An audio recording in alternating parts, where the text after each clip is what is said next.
नमस्कार, मैं हूं आपके साथ शाहिद अली और आप देख रहे हैं फसल क्रांति। तो आइए नजर डालते हैं आज के 10 बड़ी खबरों पर। सुप्रीम कोर्ट ने मंगलवार को केंद्र सरकार को यह सुनिश्चित करने को कहा है कि मानसिक स्वास्थ्य केंद्रों में रह रहे लोगों की कोविड-19 संबंधी जांच व उनका पूर्ण टीकाकरण हो। दरअसल एक अधिवक्ता ने सुप्रीम कोर्ट में याचिका दायर की थी कि डिस्चार्ज होने के लिए फिट करीब 10,000 लोग सामाजिक कलंक के कारण मानसिक अस्पतालों में रह रहे हैं।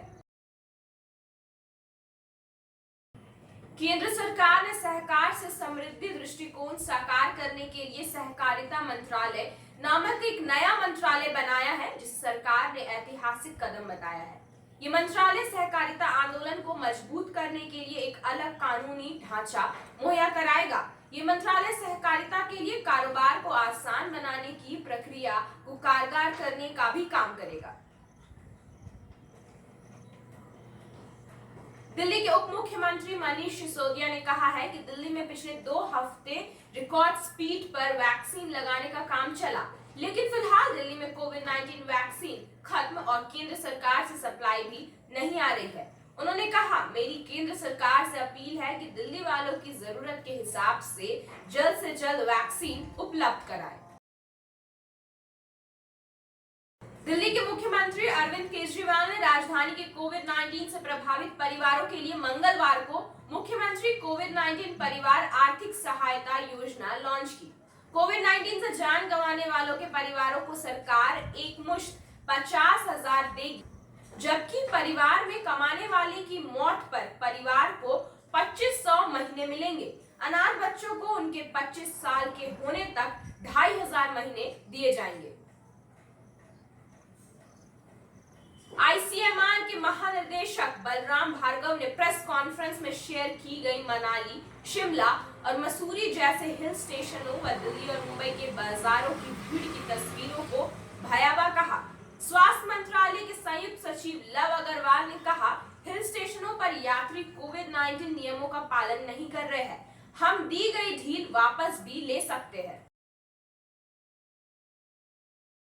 दिल्ली मेट्रो रेल कॉरपोरेशन ने कश्मीरी गेट मेट्रो स्टेशन पर देश की पहली फास्टैग यूपीआई आधारित कैशलेस पार्किंग फैसिलिटी शुरू की है।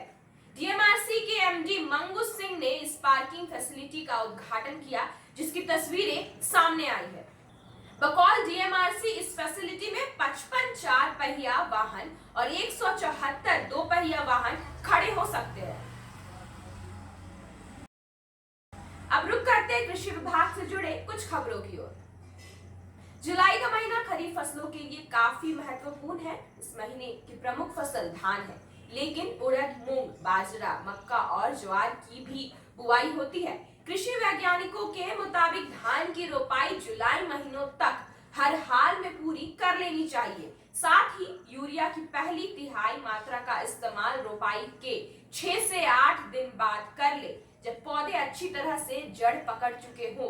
जहां रोपाई की जा चुकी हो, उन खेतों में 1 सप्ताह बाद घूमकर देख ले कि कहीं पर पौधे मर तो नहीं गए हैं। जिन स्थानों पर पौधे मर गए हो, उन पर नए पौधे जरूर लगा दे।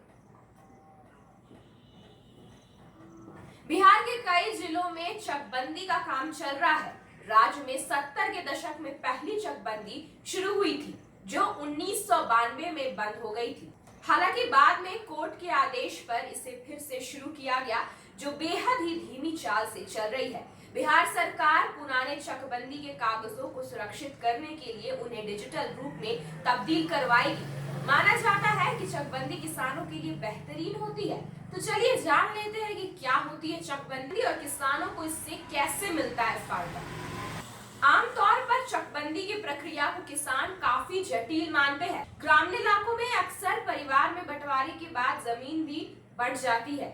इसकी वजह पैतृक खेत, बाग आदि की जमीन कई टुकड़ों में बढ़ जाती है। अब नजर डालते हैं खेल जगत और बॉलीवुड से जुड़े कुछ खबरों की ओर।